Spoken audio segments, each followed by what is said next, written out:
आप सभी को उनके जन्मदिन की ढेर सारी बधाई और शुभकामनाएं।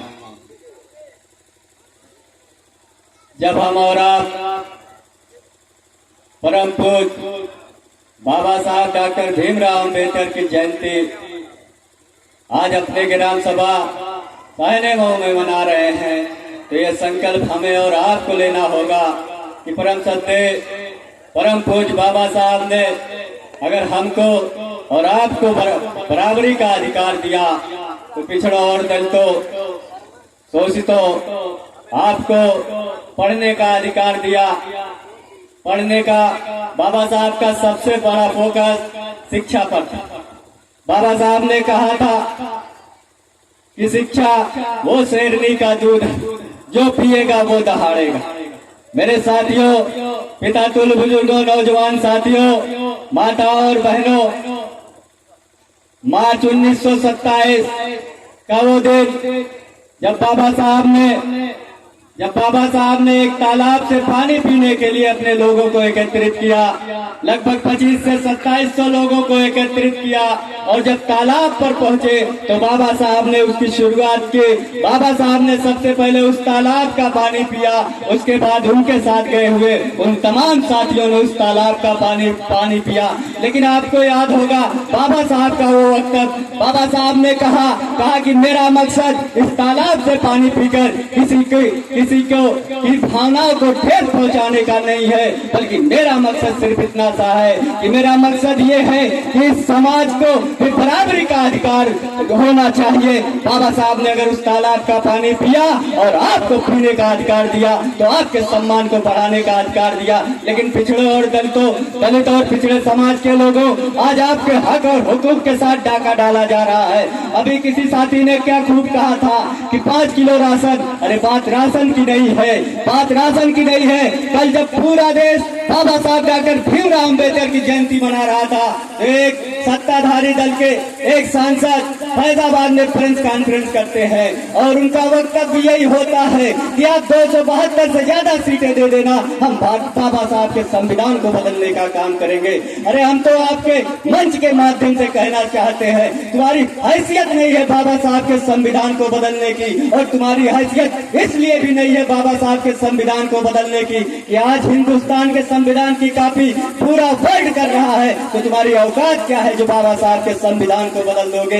ये संविधान को इसलिए भी बदलना चाहते हैं, ये मनुस्मृति इसलिए लागू करना चाहते हैं। पिछड़ों, दलितों, शोषितों, जब तुम हम और आप अपने हक और हुकूक की बात करते हैं, जब हमको और आपको कोई प्रशासनिक अधिकारी रोकने का काम करता है, तो हमारे और आपके मुंह से एक ही आवाज निकलती है, और वो आवाज यही होती है कि हमको बाबा साहब के संविधान ने अधिकार दिया है, इसलिए हम अपनी बात को यहाँ रख रहे हैं। आप में हैसियत, आपकी मजाल नहीं है कि हमको हमारी बात कहने का अधिकार को छीन सको। इसी अधिकार को आपसे छीना जा रहा है, आपके बच्चों से रोजगार छीना जा रहा है, आपके हाथों से तालीमी शिक्षा छीनी जा रही है। शिक्षा के क्षेत्र में अभी आप जाओगे तो सारे क्षेत्रों का औद्योगिकरण कर दिया गया है। जहाँ फीस 2000 हुआ करती थी दलित और पिछड़े समाज के लोगों, आपके बच्चों की फीस अगर 2000 हुआ करती थी, आज वही फीस 2 लाख रुपए से ऊपर हो गई है। मध्यम वर्ग के लोगों, अगर आपको यह लगता है कि फलाने भगवान है तो आप गलत फहमी में जी रहे हो। अगर आपका कोई भगवान और कोई देवता है तो बाबा साहब डॉक्टर भीमराव अंबेडकर, जिन्होंने आपको संविधान दिया।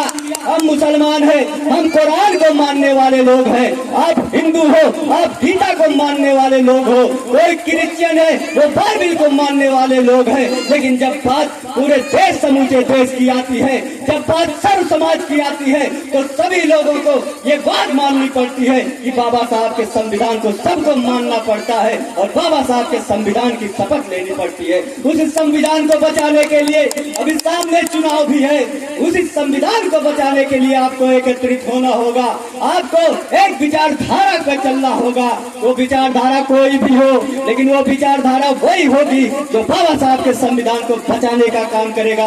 उसी के साथ एकत्रित हो जाइएगा और बाबा साहब के दिए हुए इस पवित्र ग्रंथ को बचा लीजिएगा।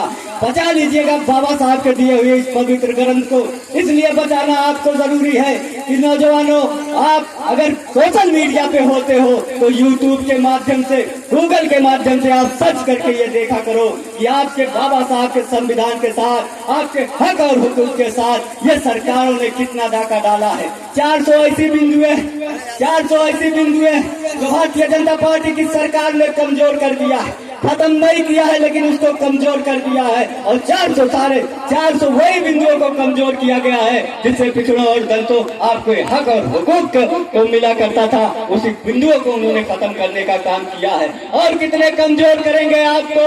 धर्म के नाम पर गुमराह होने वालों, धर्म के नाम पर गुमराह होने वाले सुनो, बाबा साहब डॉक्टर भीमराव अंबेडकर अगर न होते तो हमको और आपको तालाबों से पानी पीने की इजाजत न होती। इसलिए बाबा साहब के मानने वालों, ये सौगंध लेके उठना यहाँ कि अगर आज 14 से 15 अप्रैल है तो कल 16 अप्रैल भी होगा। इसलिए बाबा साहब के संविधान की रक्षा के लिए और बाबा साहब के मानने वालों, पूरे 12 महीने बाबा साहब की जयंतियां मनाते रहना, इसलिए मनाते रहना। और गर्व से इस बात को कह रहा हूँ आपके सामने, आज का पेपर सभी ने पढ़ा होगा और पूरे देश में बाबा साहब की जयंतियां मनाई गई हैं। पूरे देश में बाबा साहब की जयंतियां पूरे जोरों शोर से मनाई गई है, लेकिन एक भी जगह बता देना जहां आपके पेपरों में लिखा हो कि फला जगह की जयंतियों में बवाल हुआ। आपको गर्व होना चाहिए कि बाबा साहब के अनुयायियों, आपने बाबा साहब के संविधान की रक्षा के लिए अगर पैदल रोडों पे चलने का काम किया है तो अनुशासित होकर और खुली मूर्तियों को बंद कर एक इनकलाब देकर आपने बाबा साहब की जयंतियां मनाने का काम किया है। इससे बड़ा गर्व की बात और कोई नहीं हो सकती। इससे पहले जब शुरुआत में ये सरकार आई थी तो आपके इस माहौल को बिगाड़ने के लिए बहुत ज्यादा पुलिस फोर्स लगाया जाता था, उकसाने के लिए आपको कि आप उकसो और कोई बवाल कर लो जिससे आप पे सीधा लंचन लगाया जाए। ये तो बाबा साहब के मानने वाले लोग जो बाबा साहब की जयंतियां मनाने के लिए आए थे, इन्होंने ये बवाल कर लिया। लेकिन साने मऊ वालों, आप पे गर्व और फख्र इस बात का है कि आप बाबा साहब की जयंतियां मनाए और बाबा साहब अमर रहे, संविधान जिंदाबाद का नारा लगाते हुए गए। कहीं एक भी पत्ता, एक भी करोड़ किसी को नहीं लगा। इसलिए आप बाबा साहब के मानने वालों, बाबा साहब के अनुयायियों, बाबा साहब के संविधान के बचाने की और बाबा साहब के संविधान की रक्षा करने की जिम्मेदारी भी आप पर है। इन्हीं बातों के साथ और इस विश्वास के साथ कि आने वाले समय में बाबा साहब के संविधान को बचाने के लिए आप इकट्ठा होंगे, इस विश्वास के साथ अपनी वाणी को विराम देता हूँ। जय भीम, जय भारत, खुदा हाफिज। जय भीम, जय भारत। बड़े भैया बहुत बढ़िया से हम लोगों को आपने